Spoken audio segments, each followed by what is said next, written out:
মিনাশ শাইতানির রাজিম। বিসমিল্লাহির রহমানির রহিম।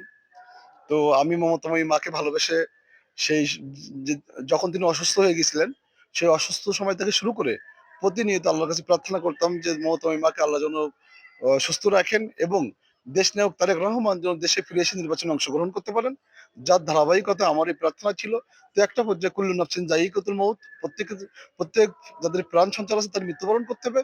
যার ধারাবাহিকতায় মমতাময়ী মা খালেদা জিয়া মৃত্যুবরণ করেন এবং পরবর্তীতে সেই তার আমাদের জাতীয় সংসদে তার যে জানাজা হয়, জানাজার দিন থেকে শুরু করে আমি এখানে অবস্থান করে 10 খতম কোরআন শরীফ পড়ে চলে গেছিলাম এবং আমি নিয়ত করেছিলাম যে আরো 12 খতম পড়বো 90 দিনের মধ্যে যে করে জুম্মা পড়ে।